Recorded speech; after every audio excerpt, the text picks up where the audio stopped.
Hello friends, welcome to my channel. In this video, we are going to learn how we can use queue data structure in Dart programming language. So I'm creating a new file. I say 27 queue.dart void main. For creating a queue, I say var queue data equal to queue like this. If you are using queue, then it should be import Dart collection package. This package we should import.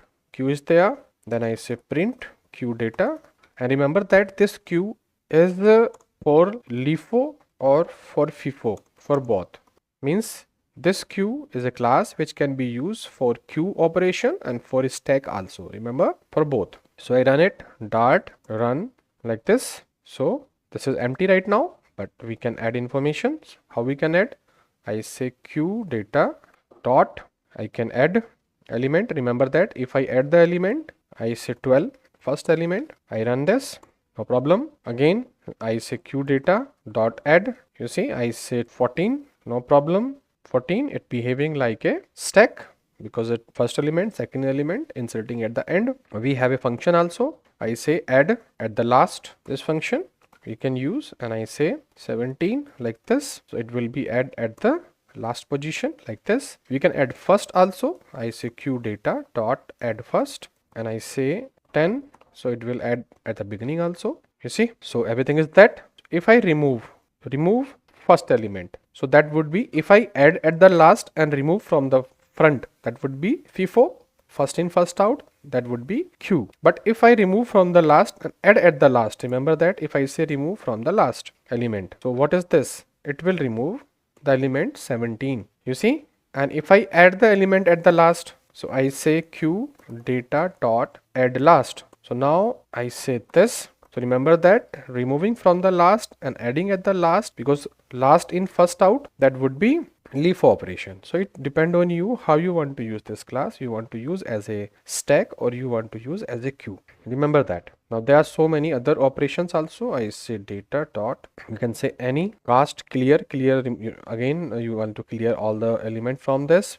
Contain, you want to check the element in this. You want element at, you want to check the element at a certain specific position. Suppose I say index number 1 2 3, or if it doesn't return any value, then it will return null. There are so many functions are there, first or null, if first is available or not.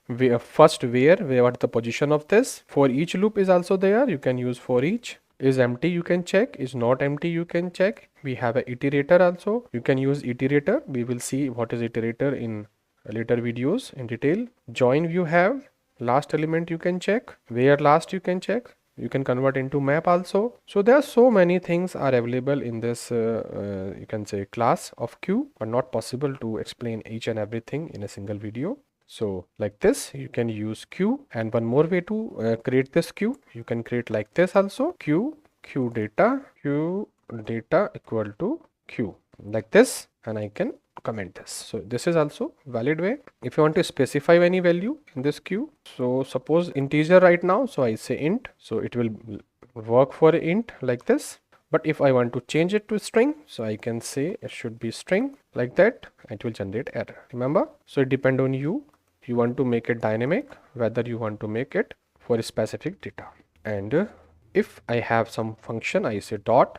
By using from also, I can add element like this. This element I can add like this also. It depends on you how you are using this. For that I want to use this like that, and I run it, and you see you can use like this also. There are different way to create a queue. In place of forms, we have of also, we have cast from also.